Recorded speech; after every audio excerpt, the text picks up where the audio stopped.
Hola queridos amigos y seguidores de mi canal. En esta sesión número 3 continuaré con el tema textos, ya que es un tema muy amplio, interesante y actualmente primordial en este fascinante mundo de la edición y creación de imágenes. Los tópicos de hoy son textos con gradientes y textos siguiendo trayectorias. Así es que comencemos ya.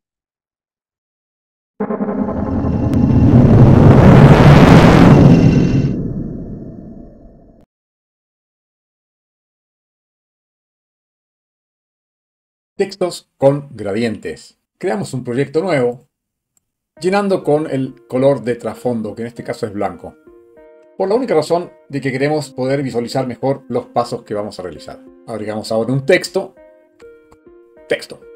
Lo marcamos con el mouse completamente y aumentamos su tamaño a algo bastante grande. Aumentamos el tamaño del marco del texto para que se vea completamente. Y con la herramienta de movimiento posicionamos el texto más o menos en la mitad de la escena. Con la capa texto seleccionada y con la tecla derecha del mouse hacemos Alpha to Selection, canal alfa a selección. Y ahora tenemos a nuestro texto perfectamente seleccionado por su contorno. Agregamos ahora una nueva capa transparente y la dejamos posicionada por encima del texto.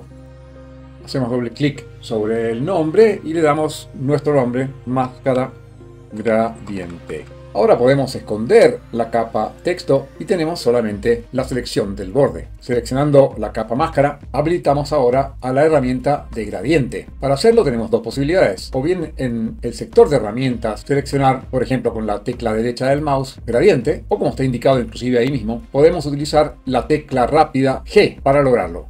Sobre las propiedades de esta herramienta, elegimos por ahora FG to BG-RGB y trazamos una línea vertical con el mouse desde arriba hacia abajo. Vemos que hemos producido entonces un gradiente básico y que nuestra línea presenta un punto de partida y un punto final y un punto intermedio. Este es lo que podríamos denominar caso inicial. Podemos jugar con la posición y ángulo de la recta. Lo tomamos con el mouse y ponemos la recta a través de todo el texto en forma horizontal. Y lo que tenemos ahora es el gradiente a través de todo el texto en forma horizontal.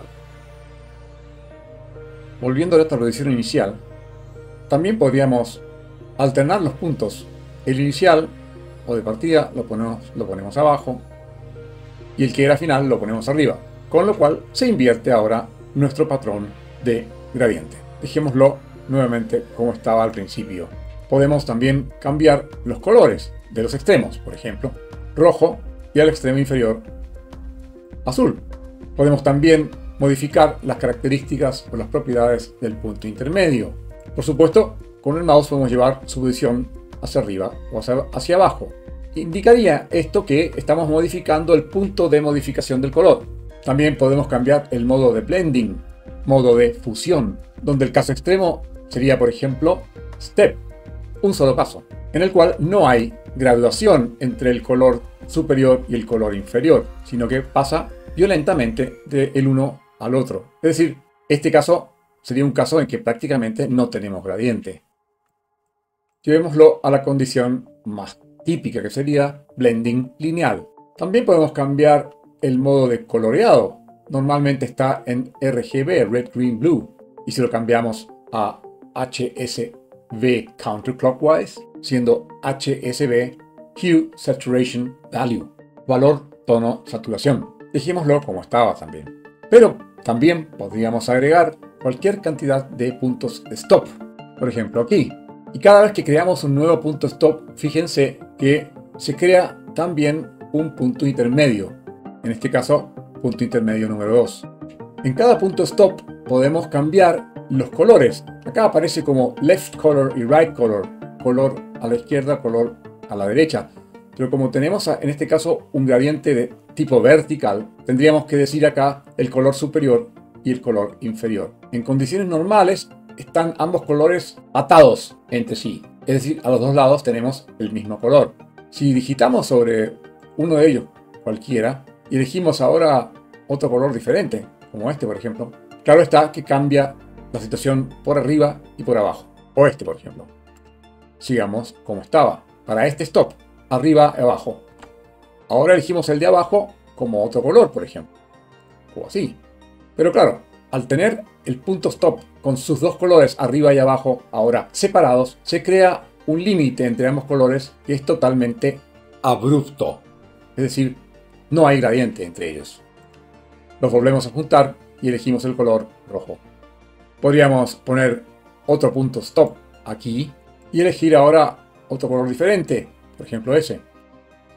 Y moviendo la posición del punto stop, movemos también la posición de la transición del correspondiente gradiente. De esta manera podríamos poner tantos puntos, por ejemplo, como para lograr un efecto de arco iris completo, con los famosos 7 colores. Yo ya lo tenía preparado porque es bastante trabajo, pero ustedes podrán ver cuál es el resultado. Este ejemplo lo logré eligiendo el color del punto de partida superior como rojo, el punto final inferior como violeta y agregando al menos 5 puntos stop con los colores intermedios del arco iris: naranja, amarillo, verde, turquesa y azul, distribuidos regularmente a lo largo de la recta de gradiente. Pero también podemos utilizar uno de los muchos templates, patrones o ejemplos preexistentes. Haciendo clic sobre el campo gradiente, se abre una correspondiente selección. Si seleccionamos una con un clic y hacemos girar la ruedita de scroll de mouse, nos moveremos rápidamente por todos los gradientes. Y podremos elegir uno en particular. Pero veamos dos que a mí me parecen muy atractivos. Por un lado, Rounded Edge, ese. En realidad como un efecto metálico cromado. O bien Golden, dorado. Hermosos, ¿no les parece? Cualquiera que sea el gradiente elegido, podemos siempre editarlos a voluntad, ya que, como vemos, al estar seleccionado un gradiente, aparece la correspondiente línea con todos los puntos. Así podemos ir a cualquier punto, cambiar colores, desplazarlo, etc. Textos a lo largo de una trayectoria. Partamos de un nuevo proyecto e introduzcamos un texto. Lo hacemos muchísimo más chico y agrandamos el marco para que entre en nuestra escena correctamente. Asegurémonos también que la altura del marco sea prácticamente la misma que la altura de las letras. Creemos ahora una trayectoria, un path.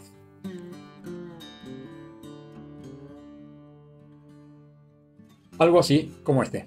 Sobre la pestaña de Paths, trayectorias, que seleccionamos, vamos al nuevo path o trayectoria creado y por ahora lo visualizamos. Y por supuesto lo seleccionamos con el mouse. Y volvemos a las capas, al texto, cliqueando con la tecla derecha del mouse, vamos a Text Along Path, texto a lo largo de trayectoria.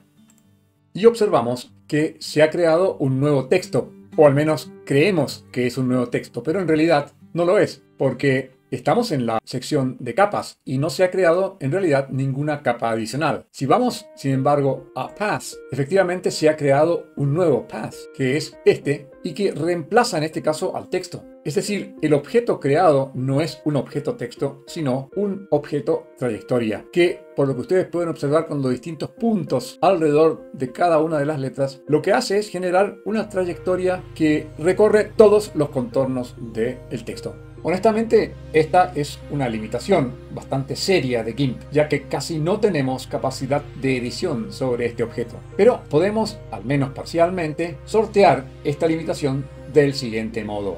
Vamos a el path o trayectoria texto recién creado y con la tecla derecha del mouse elegimos Path to Selection, trayectoria a selección. Con lo que hemos creado, así lo podemos ver mejor, una selección que se mueve a lo largo de todo el contorno de cada una de las letras del texto. Volvemos ahora a las capas y creamos una nueva capa transparente. Esto nos permite todo tipo de edición que se restringe a una selección dada. Por ejemplo, ahora podemos pintar nuestro texto con un color determinado. Elijamos el color del foreground, del primer plano, por ejemplo, como rojo. Y ahora vamos al Bucket Fill llenado con pintura y llenamos nuestra capa seleccionada con el texto con el color rojo en este caso. Podríamos haber elegido, por supuesto, cualquier otro color. Podemos agregarle un borde, por ejemplo. Si vamos a Edit, Stroke Selection, borde de selección, con por ejemplo 4 píxeles, y como ven, si ahora dejamos de seleccionar, tenemos un borde oscuro alrededor de nuestro texto, o de cada una de las letras de nuestro texto. Podríamos también agregarle un gradiente. Con la letra G del teclado, como ya habíamos visto anteriormente, podemos ir directamente a nuestra herramienta de gradiente, y podemos elegir algún gradiente, como por ejemplo este. Primero tenemos que seleccionar, por lo que vamos a Alpha to Selection nuevamente. Ahora tenemos la selección realizada y ahora sí podemos generar nuestro gradiente. En fin, tenemos, como pueden ver ustedes, una serie de posibilidades de agregar efectos a nuestro pseudo texto. Hay que llamarlo así porque en realidad como objeto no es un texto, ya lo sabemos. Es decir, lo que no podemos hacer es modificar las características del texto mismo, por ejemplo el font, su tamaño, etc. Es decir, que si deseásemos cambiar el texto mismo, no nos queda otra opción que utilizar la historia de modificaciones e ir hasta el momento en que creamos el texto. Esta es nuestra historia. Y ahí, este es el momento en el cual habíamos creado el texto con el tamaño que deseamos. Podemos ir al paso en el cual creamos el path, la trayectoria, y entonces tenemos ambos objetos. Por un lado, nuestro texto en su situación original, y por otra parte, el path o la trayectoria. Y ahora, antes de seguir, importantísimo, vamos a nuestro texto original y modificamos con la herramienta de texto, por supuesto, por ejemplo, el font, como Berlin Sans, por ejemplo, o Bodoni MT Bold. En fin, hay unas cuantas posibilidades. Podemos hacer crecer el texto para que se vea mejor.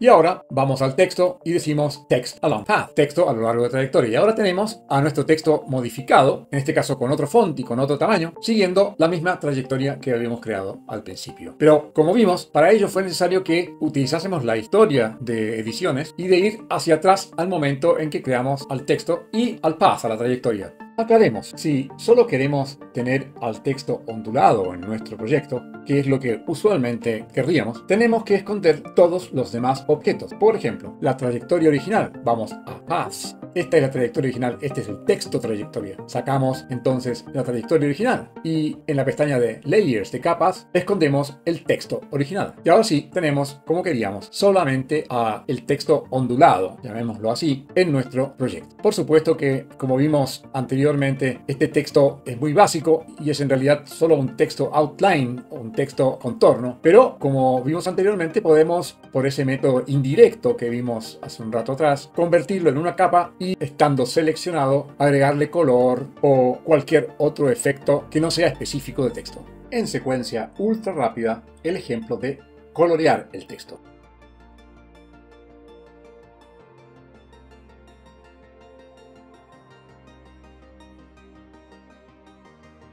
Y por último hoy, les muestro cómo editar un path, una trayectoria. Para ello utilizaremos la trayectoria original de nuestro ejemplo, la que ven acá. Vamos entonces a la pestaña Path y hacemos doble clic sobre la trayectoria correspondiente, que es esta. Vemos entonces que se ha seleccionado entonces automáticamente la herramienta Path, trayectoria, mostrando los puntos actuales de esta trayectoria. Y a la izquierda mostrando las propiedades o las opciones de esta herramienta. Aquí vemos, entre otras cosas, muy importante, los tres modos de edición de un path: Design, diseño; Edit, editar o edición; y Move, movimiento. Veamos casos concretos. Ideal es, si queremos editar una trayectoria, elegir el modo diseño. Si ahora deseamos extender una trayectoria desde sus extremos, tenemos que cliquear primero sobre el último punto, en este caso a la derecha, y cliquear ahora fuera de la curva a donde queremos agregar el siguiente punto. Y como vemos, no solo se agregó el punto, sino que automáticamente se unió al extremo anterior de la trayectoria, extendiendo así esta más, en este caso hacia arriba, hacia el costado, como quiera que sea. Lo mismo podríamos hacer sobre el otro extremo, en este caso el extremo izquierdo. Cliqueamos sobre el último punto actual y agregamos un nuevo punto, en este caso hacia abajo y hacia la derecha. Volvamos a la situación original. Si deseamos agregar un punto dentro de la trayectoria actual, mantenemos digitada la tecla de control y llevamos al mouse exactamente sobre la trayectoria en el lugar donde deseamos agregar el nuevo punto. Por ejemplo, acá. Si ahora digitamos la tecla control y la mantenemos digitada, vemos que el símbolo del cursor del mouse ha agregado un signo más a la derecha arriba. Esto significa que ahora, si cliqueamos, agregamos un punto extra en ese punto, el cual podemos tomar por sus vectores izquierdo, derecho, arriba, abajo, y de esa manera cambiar la forma de la curva de acuerdo a lo que se necesite. De hecho, podemos también en todo momento, estando dentro del modo de edición Design, cliquear sobre cualquier punto y arrastrarlo a cualquier otro punto y de esa manera cambiar la forma de la curva actual. Podemos también eliminar un trozo cualquiera o segmento entre dos puntos dados. Para ello, mantenemos las teclas Control y Shift simultáneamente presionadas y vamos exactamente sobre la trayectoria. Por ejemplo, acá presiono Control y Shift. Y como ven, ahora el simbolito ha agregado un signo menos. Si cliqueo ahora sobre este segmento, se habrá eliminado el segmento. Volvamos atrás. De la misma manera, podemos eliminar un punto cualquiera, pero para ello tenemos que estar en este caso sobre el punto, no sobre la trayectoria sin punto. Es decir, si queremos eliminar este punto, presionamos Control y Shift en el teclado y cliqueamos sobre el punto y habremos eliminado ahora el punto. Y por último, podemos desplazar o mover la curva completa si elegimos en el modo de edición el modo Move. Y ahora con la tecla Alt digitada podemos mover por lo menos esta parte de la curva o bien esta otra parte de la curva, porque nuestra curva estaba compuesta por dos partes. Pero si la curva hubiese sido continua, hubiésemos movido la curva completa de ese modo. Amigos, basta por hoy. Si les agradó y les fue útil, solo les pido una cosa. Suscríbanse a mi canal y estarán siempre al tanto de mis futuros aportes. Pienso continuar con este curso en GIMP lo más pronto posible. Hasta entonces, ¡chao!